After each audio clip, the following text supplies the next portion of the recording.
المسجد الحرام إلى المسجد الأقصى الذي باركنا حوله لنريه من آياتنا إنه هو السميع البصير صدق الله العظيم. اللهم صل على سيدنا ومولانا محمد وعلى آل سيدنا ومولانا محمد وبارك وسلم عليه كما صليت وسلمت وباركت ورحمت وترحمت على إبراهيم وعلى آل إبراهيم إنك حميد مجيد.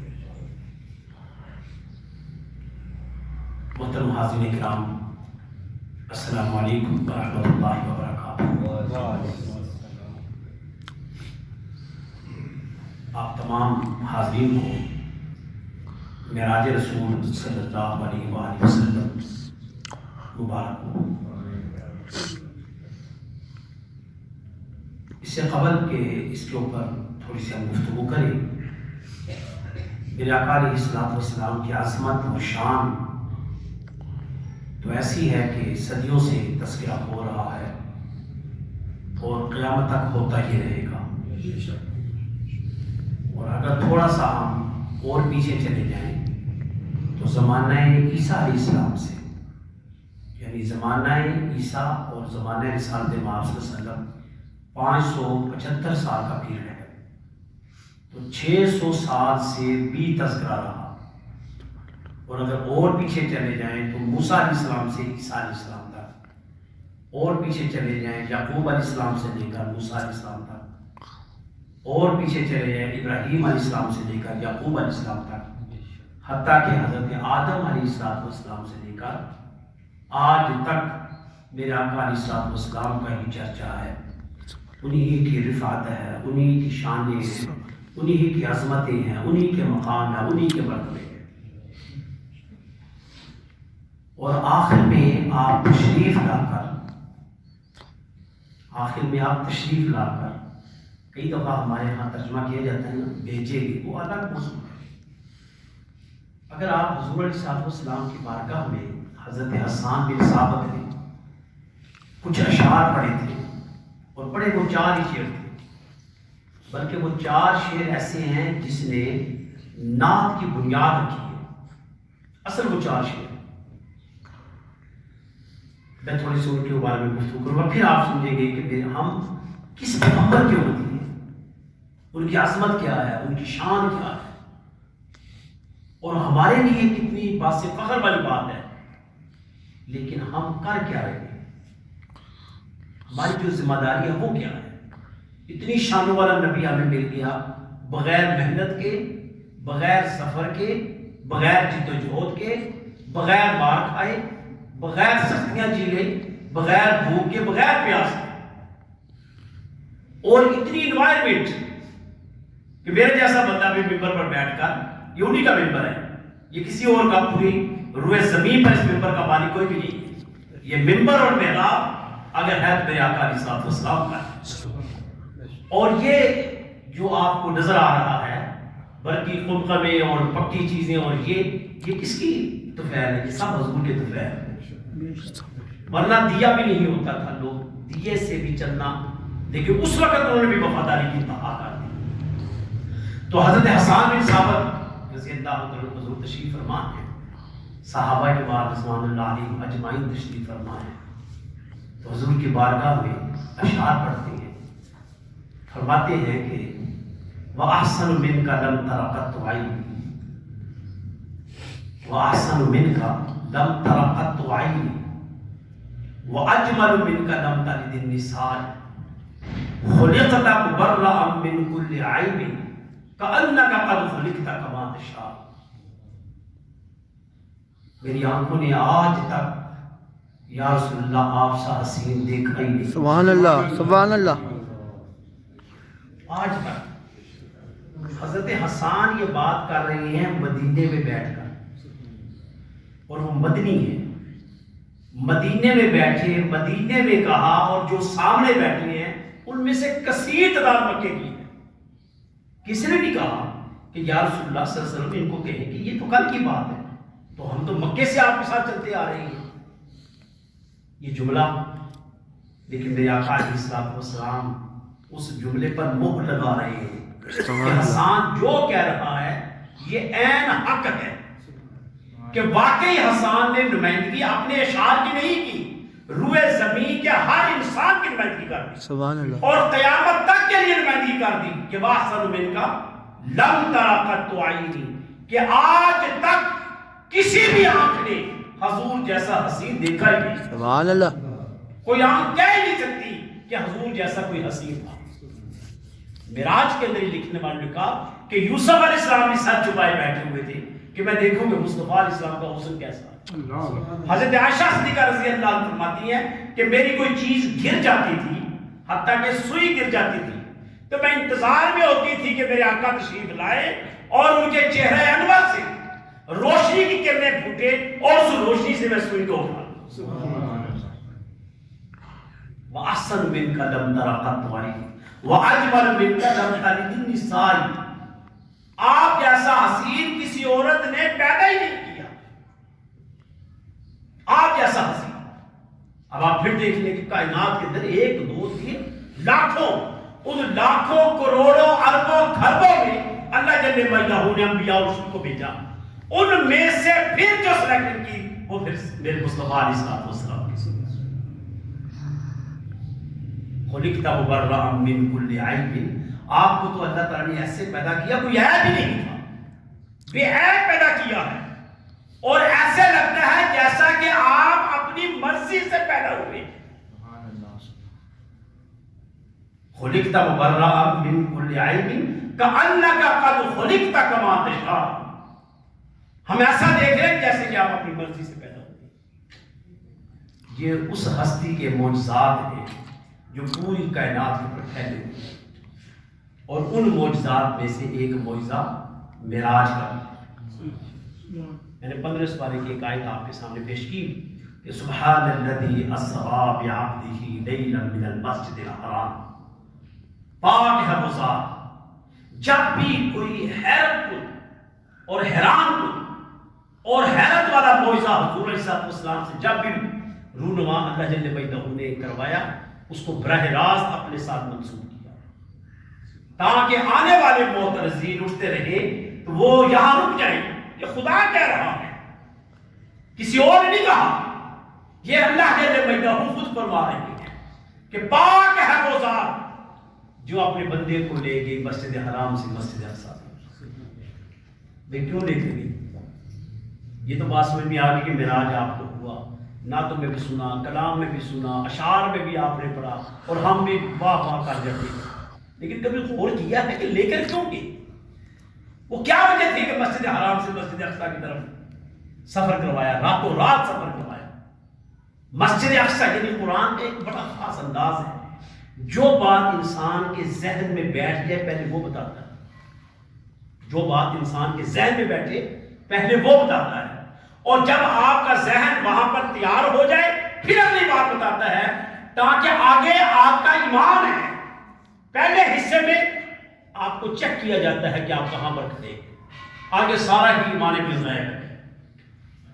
اگر آپ کا ایمان یہاں قائم ہو گیا کہ مسجد حرام سے مسجد اقصی تک آپ نے سفر فرمایا، تو مسجد اقصی سے آگے کا سفر جو کہ خیال میں بھی نہیں آ سکتا، جس کو الفاظ دے ہی نہیں سکتے ہم، وہ بھی عین حق ہوگا۔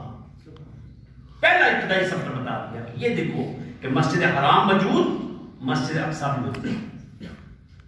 یہ سفر رات کو کرایا، کیوں کرایا؟ الذی بارکنا حولہ لنریہ من آیاتنا، تاکہ میں دکھاؤں اپنی نشانیاں، ملاحظہ کرواؤں، مشاہدہ کرواؤں اپنی نشانیاں جو اس کے قرب و جوار کے اندر میں نے پھیلا دی، مسجد حرام سے مسجد اقصی تک قرب و جوار میں پھیلا دی، اور اگر اس قرآن کو وسعت میں لے جائے تو مسجد اقصی سے سدرۃ المنتہا تک جو کچھ میں نے پھیلایا ہوا تھا سب ذکر کر دیا۔ انہ هو السمیع البصیر، وہی جانتا ہے، کوئی مانے نہ مانے، کوئی سمجھے نہ سمجھے، جانتا بھی وہی ہے، سماعت بھی اسی کے پاس ہے۔ لیکن یہ چونکہ ایک مالک کا اپنے محبوب کے ساتھ ایک ایسا طرز عمل تھا کہ جس کو ہم ایمان کی شکل میں مان سکتے ہیں، لیکن محبت کے پیمانے میں ہم اس کو جج نہیں کر سکتے کہ مالک صرف رسول کریم صلی اللہ علیہ وسلم کو یہ دکھانا تھا. تو جب ہم اپنی ایک طالب علم کی حیثیت سے تحقیق کرتے ہیں تو عام حالات میں ہمارے ساتھ 3 زمانے گزرتے ہیں. ایک زمانہ ہے عالم ارواح کا، جس میں ہمیں اپنے وجود کا نہیں پتا، ہم کہاں تھے، بس کتابوں میں پڑھا، کچھ قرآن کی 1-2 آیتیں ہیں ان میں سے تشریحات کی گئی، عالم ارواح میں. پھر یہ عالم اجسام آ گیا، پھر عالم برزخ ہے، برزخ کا بھی پتا. بس اس عالم اجسام کا اتنی ہوش ہے جتنے میں ہم بلوغت میں رہتے ہیں. بچپن کی ہمیں کوئی خبر نہیں کیا کیسے وقت گزرا، جوانی سے لے کر بڑھاپے تک کچھ سمجھ میں آتی ہے، اور بڑھاپے میں بھی ایک مقام ایسا آتا ہے کہ سچائی کرتی ہے، نہ آنکھیں کام کرتی ہیں، نہ کان کام کرتے ہیں، نہ ذہن کام کرتا ہے. کبھی بات بھول جائیں گی، کبھی یاد رہے گی، کبھی ادھر مارے گی، کبھی ادھر مارے گی. یعنی ہمارا یہ مختصر سا پیریڈ یہ عالم اجسام کا ہے. اللہ جل مجدہ اپنے اس پیغمبر کو جس کو کائنات کا امام بنایا، خاتم الانبیاء بنایا، امام الانبیاء والمرسلین بنایا، کائنات کا اول اور آخر بنایا، اس کو پیدا بھی کیا کیونکہ وہ ہمارے ذہن میں نہیں آنا تھا بات. تو جب آپ صلی اللہ علیہ وسلم نبوت کے 10ویں سال میں ہیں تو اللہ رب العزت پوری کائنات کی سیر کروا رہا. سبحان اللہ. اور عالم کے اندر، ایسے عالم کے اندر کہ یہ دنیا کائنات کا نظام قیامت تک قائم رہنا ہے اور حضور کی نبوت اور رسالت قیامت تک رہنی ہے. تو وہ علم جو حضور کو عطا کیا تھا، اب حضور کے توسل سے یہ جو علم ہے یہ امت کو تفویض کرنا تھا. سبحان اللہ. تو سب سے پہلے وہ سارا علم اللہ جل مجدہ نے اپنے محبوب کو دے دیا. سبحان اللہ. آج دیکھیں، آج سفر کر رہے ہیں تو پتہ ہی چلتا. آج کو ایسے حالات ہیں کہ ہم عمرہ کرنے جائیں تو 1 دن میں واپس آ سکتے ہیں. یہ 6 مہینے کے سفر تھے. یہ کس نے شعور دیا، کس نے باغ دیا؟ یہ فہم کسی نبی کے پاس نہیں تھا، کسی نبی کی امت کے پاس نہیں تھا، کسی رسول اور کسی کے پاس نہیں تھا، کسی کی کتاب میں بھی یہ نہیں تھا. تورات، زبور، انجیل، دیگر صحف انبیاء، جو کچھ قرآن کے اندر اللہ نے عطا کیا. الرحمن علم القرآن، رحمان نے سارا ہی قرآن سکھا. تو ایک سفر زمین کا، اس کے فیض و برکات میرے آقا علیہ الصلوۃ والسلام کی طرف سے ہمیں عطا ہوئی. ایک وہ تھا جس میں آپ عالم ملکوت میں تھے، عالم لاہوت میں تھے، ملائکہ کے عالم میں، وہاں بھی فیض و برکات تقسیم کی. اور ان فیض و برکات کے بعد تیسرا مرحلہ آپ کے جسد اطہر کے ذریعے قبر انور بنی. آج بھی آپ ریسرچ اور تحقیق کریں، مطالعہ کریں اس طرف. 1,24,000 میں سے واحد پیغمبر مصطفیٰ صلی اللہ علیہ وسلم کا قبر انور مبارک ہے کہ جس کو پوری دنیا کو پتا ہے کہ یہ رسول اللہ کا مزار اقدس ہے، روزہ انور ہے. باقی کسی پیغمبر کا آپ کو روزہ انور اس شان کے ساتھ نظر نہیں آئے گا. یہ حکومت ہے میرے آقا علیہ الصلوۃ والسلام کی. یہ وہ آیت ہے جس میں فرمایا وما ارسلناک الا رحمۃ للعالمین. یہ وہ آیت ہے جس میں فرمایا وما ارسلناک الا کافۃ للناس بشیرا ونذیرا قل یا ایھا الناس انی رسول اللہ الیکم جمیعا. پیارے محبوب، پوری کائنات کے لیے آپ رسول ہیں. کسی بھی جگہ کوئی چند لوگ جائیں گے، 1000 جائیں گے، 2000 جائیں گے، 1,00,000 جائیں گے، 2,00,000 جائیں گے، بس چلیں. لیکن ایسا میرے آقا علیہ الصلوۃ والسلام کا مدینہ روزہ کہ صدیوں سے لوگ چل رہے ہیں. ہر جگہ سے جہاں تک انسان کی رسائی موجود ہے وہاں کے لوگ بھی وہاں سفر کر کے آ رہے ہیں.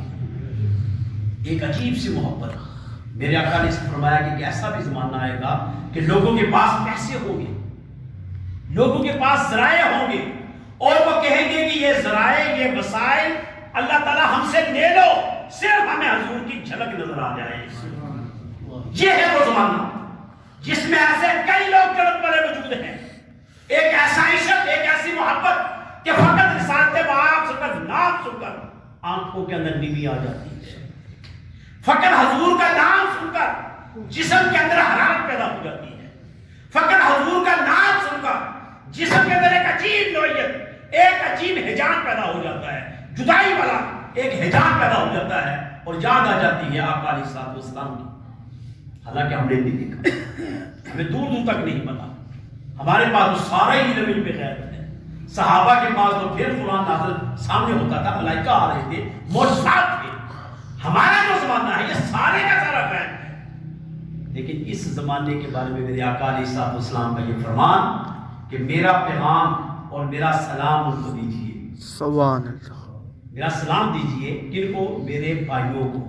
صحابہ نے عرض کی یا رسول اللہ کیا ہم آپ کے بھائی نہیں؟ فرمایا آپ میرے صحابی ہیں، بھائی وہ ہے جنہوں نے مجھے دیکھا ہی نہیں اور وہ میرے لائے ہوئے پیغام کے لیے مرنے کے لیے تیار ہوں گے اور مجھے ملنے کے لیے تڑپ رہے ہوں گے، ان کو میرا پیغام پہنچا دو، ان کو میرا سلام پہنچا دو اور ان کو میری یہ دعا پہنچاؤ کہ اللہ ان کو سر سبز و شاداب رکھے، جو میری بات سنے اور پھر اس کو آگے لوگوں تک پہنچا دے۔ سر سبز و شاداب، مجھے بتائیں کہ سر سبز و شاداب کوئی پودا رہتا ہے مستقل؟ کوئی 2-4 مہینوں کے بعد گل سڑ جاتا ہے، پتے اتر جاتے ہیں، کوئی چیز نہیں، ہر چیز کو سوال ہے۔ کوئی بھی آپ قیمتی سے قیمتی چیز بنا لے وہ پسیدہ بھی ہو جائے گی، دمک زدہ بھی ہو جائے گی، کرم خوردہ بھی ہو جائے گی، نکارہ اور بیکار بھی ہو جائے گی، لیکن قربان جائے میرے آقا علیہ السلام نے ایسی دعا دے دی کہ یہ دعا ہر وقت آپ کے لیے سر سبز و شاداب کر دیا ہے۔ میرا پیغام سنے اور پھر دوسروں تک پہنچا۔ تو میرے آقا علیہ السلام نے ایک سفر دنیا کے اندر کیا، رحمت ہے اس پوری کائنات کے لیے رحمت، ایک سفر آپ نے معراج کا کیا، وہ بھی رحمت، اور ایک سفر مبارک آپ کا میں نظر۔ میں کئی دفعہ یہ سوچتا تھا ایسے طالب علم جب میں پی ایچ ڈی کر رہا تھا کہ مجھے نہیں سمجھ آتی کہ حضور علیہ السلام کا مرکز کیوں بنایا، کیا ضرورت تھی اللہ دل غائب کر دی جاتی قبر انور۔ جب دنیا کے اندر ہم نے اسٹڈی کی کہ دنیا ایک عجیب سی کیفیت کہ زمین نے سونا اگلا، ہیرے اگلے، معدنیات اگلی، اس وقت دماغ کھٹکاؤ ہو، یہ تو میرے آقا علیہ السلام کا فیض ہے کہ جسد عطا کو زمین میں رکھا گیا اور زمین کے اندر سے ہیرے جو راتوں اگلنا شروع کر دیا، اور یہ اعزاز کسی امت کو حاصل نہیں، یہ فقط حاصل ہے امت مصطفیٰ کا۔ چاہے آپ مسلمان ہیں چاہے نہیں ہیں، امت ساری امت کی ہے۔ اور یا ایھا الناس، اے لوگو میں تم سب کی طرف رسول بن کر آیا ہوں، فرق صرف اتنا ہے کہ ہم امت اجابت ہیں اور جو غیر مسلم ہے وہ امت دعوت ہے۔ ہم نسل در نسل مسلمان ہیں اور ان کو دعوت دی جاتی ہے، لیکن ہے وہ دائرہ حضور میں، سکہ رائج الفقط میرے مصطفیٰ کا ہے صلی اللہ علیہ وسلم۔ کوئی مانے نہ مانے امت ساری حضور کی ہے، کوئی مانے نہ مانے علوم سارے حضور کے پھیلے ہوئے ہیں، کوئی تسلیم کرتا ہے نہیں کرتا، یہ قرآن ہی کا فیض ہے جو اس میں پوری کائنات کے اندر پھیلا ہوا ہے۔ چاہے آپ کا الیکٹرانک میڈیا ترقی کر جائے، چاہے پرنٹ میڈیا ترقی کر جائے، چاہے سیارے، چاہے جو بھی آپ روزانہ سائنس کی دریافت دیکھ رہی ہیں، ایجادات دیکھ رہی ہیں، ٹیکنالوجی کو دیکھ رہے ہیں، اگر آپ اس کی بیس دیکھیں گے تو بیس آپ کو قلب مصطفیٰ کے اندر نظر آئے گی، اس کے علاوہ کسی جگہ بیس نظر نہیں ہے۔ لیکن دیکھیں بات یہ ہے، یہاں تک تو ہم فضیلت بیان کرتے رہتے ہیں، اس کے آگے بھی تو ہمارا کچھ استحقاق ہے کہ ہم بس اس حد تک بات کی اور ختم کر کے چلے گئے۔ کچھ ہماری رسپانسبلٹی، کچھ ہماری ذمہ داری کہ ہم کیا کرتے ہیں، ہمیں کیا کرنا چاہیے، کیا اس حد تک ہم مدح سرائی کر کے چلے جائیں۔ میں پچھلے دنوں میں میرا ایک سیمینار تھا اسلامی یونیورسٹی اسلام آباد میں، تو ہم بڑے اسکالر سب بیٹھے ہوئے گفتگو کر رہے تھے ایک پہلو کے اوپر، تو جب میرا نمبر آیا تو میں نے کہا بھی میں آج اس کے اوپر خطاب کر سکتا ہوں، کیونکہ باتیں بڑی خطرناک قسم کی تھیں اور برداشت کرنا ہر ایک کے پاس میں نہیں ہوتا، وہی میں چند جملے آپ کا کروں گا، باقی میں پریز ہی رکھوں گا۔ میں نے کہا مجھے نہیں سمجھ آ رہی تھی، ابھی تک سمجھ نہیں آ رہی کہ اس وقت پوری دنیا کے اندر 58 اسلامی ملک ہیں، 58 اسلامی ملک وہ ہیں جن کا کانسٹیٹیوشن کے مطابق یہ لکھا ہوا ہے کہ ان کا مذہب اسلام ہے، لا الہ الا اللہ محمد رسول اللہ صلی اللہ علیہ وسلم۔ 58 اسلامی ملک جن کے کانسٹیٹیوشن میں یہ بات لکھی ہے اس کا سربراہ مسلمان ہوگا۔ 58 اسلامی ملک کے کانسٹیٹیوشن یہ تقاضا کرتے ہیں لا الہ الا اللہ محمد رسول اللہ، اللہ کے سوا کوئی بات کا حقدار محمد رسول اللہ کے رسول ہے۔ یہ تو سچ ہے۔ سبحان اللہ۔ اگر ایک ہندو ہے تو کوئی ایک ملک باقاعدہ ایک ہی مذہب، وہ بلکہ انہوں نے بھی سیکولر بنایا، کرسچن ہے تو چار ملک، اسرائیل ہے تو بھی ایک یہودیوں کا ملک۔ مذہب کے لحاظ سے آپ کو اتنا مضبوط کوئی بھی علاقہ نظر نہیں آئے گا جو کہ مسلمانوں کے 58 اسلامی ملک ہیں، جن کا مذہب، جن کا قرآن و سنت کے اوپر اعتماد، جن کے رہنے والے 99% مسلمان ہیں۔ یہ 99% مسلمان اور ان کے حکمران موجود ہیں. تھوڑی سی تاریخ کے اندر چلا جائے، جب بھی کوئی بحران ہوتا تھا، جب بھی تو میرے آقا علیہ الصلوۃ والسلام کسی نہ کسی کو خواب میں آ کر اس بحران سے امت کو نکال دیتے تھے. جب بھی کوئی بحران ہے، کبھی انفرادی سطح پر کسی کے خواب میں آئے، کبھی اجتماعی سطح پر، کبھی حکمرانوں کو خواب میں آئے. جیسا کہ نور زنگی کا واقعہ آپ کے سامنے ہے. مصر کے اندر وہ رہتے تھے، گورنر مصر کے اندر تھے، اور مدینہ کے اندر جسد اطہر کو نکالنے کے لیے کچھ لوگ آئے ہوئے تھے، حلیے بگاڑ کر، حلیے بنا کر آئے تھے. نور زنگی کو حضور خواب میں آتے ہیں، رہنمائی کرتے ہیں. وہ مدینہ میں آ کر ان یہودیوں کو نکال دیتے ہیں جو جسد اطہر کو نکالنا چاہتے تھے. رہنمائی کی حکمران تھے. اس رہنمائی کے اندر آپ نے دیکھا طریقہ رخ بدل گیا کہ سیسا پڑائی ہوئی دیوار اس مزار اقدس کے قرب و جوار میں نور زنگی نے تیار کی تھی. خالد بن ولید ایک دفعہ گرفتار ہو گیا، اکیلے تھے تنہائی میں. اب وہ عبیدہ بن الجراح کو حضور خواب میں آتے کہ تمہارا دوست اس وقت تکلیف میں ہے. وہ دوڑے جا کر انہوں نے دشمنوں سے خالد بن ولید رضی اللہ عنہ کو چھڑا لی. طارق بن زیاد ہسپانیہ کے اندر داخل ہو رہا ہے اور وہ پیچھے سے کشتیوں کو جلا رہا ہے. کسی نے پوچھا کہ حضور تو خودکشی ہے، آپ جرنیل ہیں کہ جرنیل ایسا کر سکتا ہے؟ اس کے پاس آلٹرنیٹ ہوتا ہے. آپ ہمیں جھونک رہے ہیں جنگ کے اندر اور پیچھے آپ نے کشتی چلا دی، تو خودکشی آرام ہے.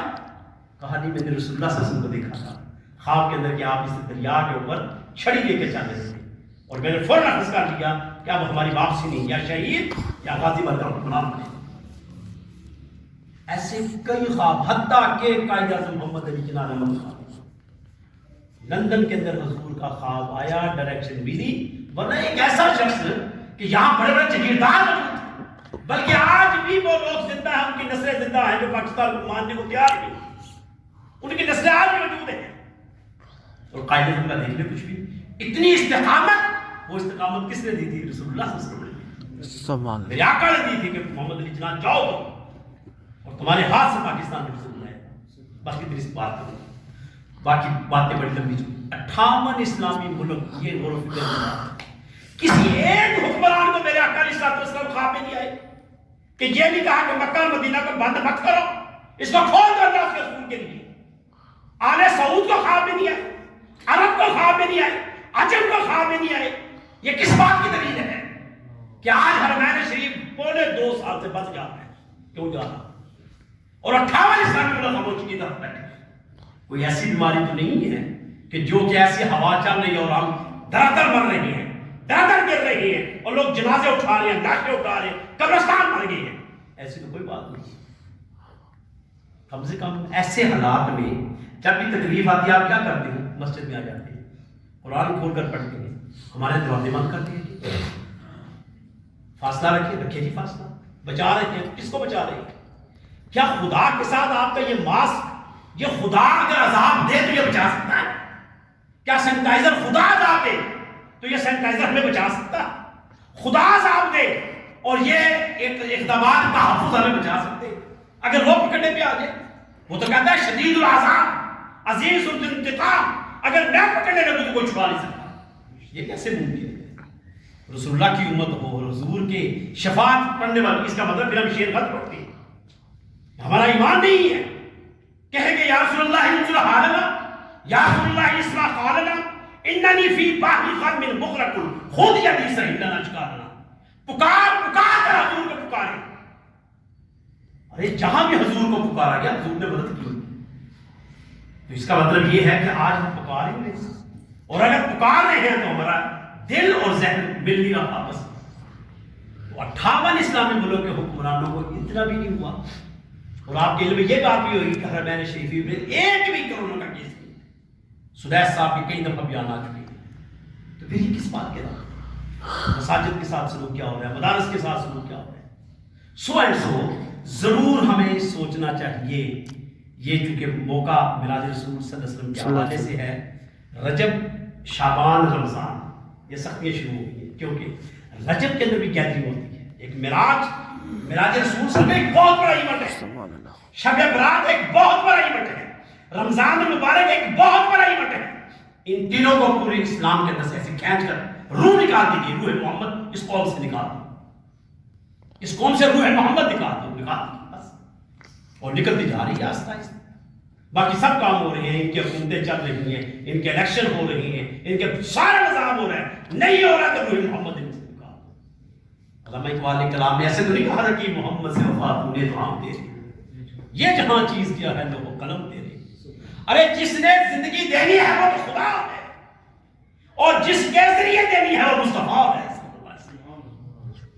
جس نے جو ہمارے اس وجود کا مالک ہے, جس نے اس وجود کو بنایا وہ تو خدا ہے, اور اس وجود کو جس نے شفاعت کے راستے سے گزارنا ہے وہ مصطفیٰ ہے.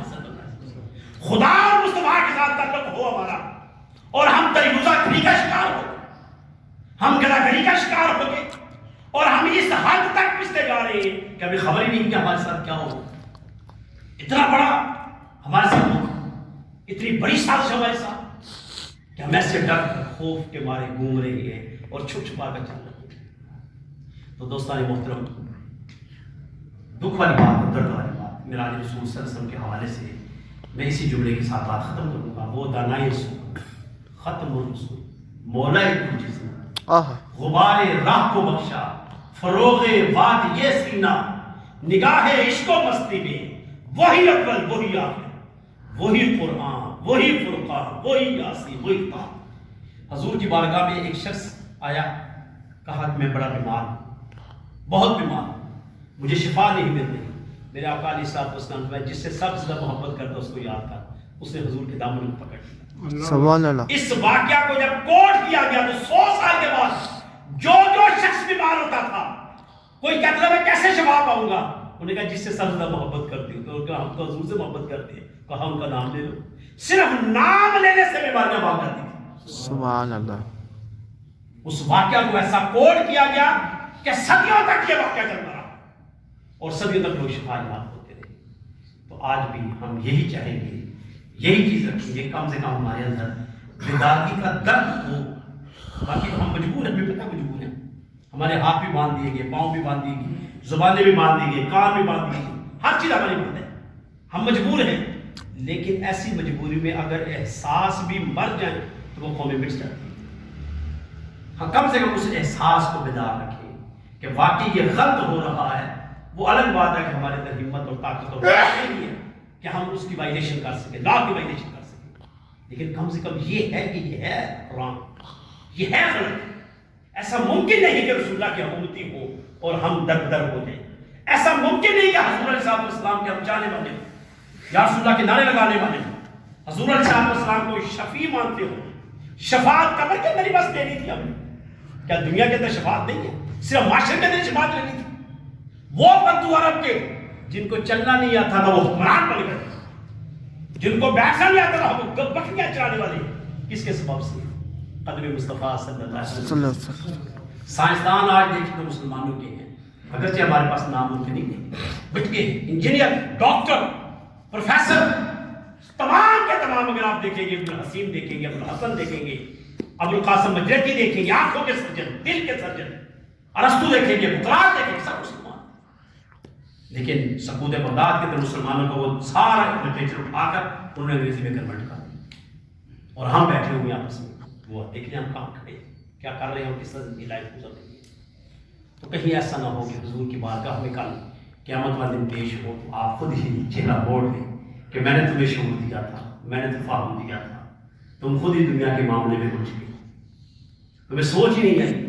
اور پھر پوچھا جائے کہ اس نگری میں کون رہتا تھا, یہ بھی آواز ہے کہ بغدادی صاحب یہاں کہیں کونے میں رہتے تھے, تم نے کیوں نہیں کام کیا؟ جی میں ڈرتا تھا, چال بیٹ کرتا تھا تو نکل بات.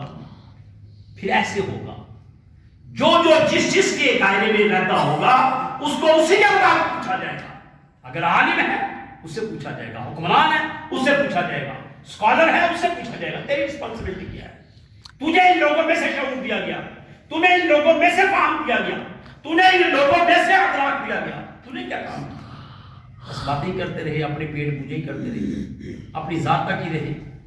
تو اس لیے میرا رسول صلی اللہ علیہ وسلم کو مد نظر رکھیے گا کہ ہمارے لیے بڑا اعزاز ہے کہ ہم حضور کے امتی ہیں. جب تک اللہ تعالیٰ نے سانس دیا ہے حضور علیہ السلام کی غلامی میں ہم کام کرتے ہیں. اللہ تعالیٰ سے دعا ہے کہ آمین.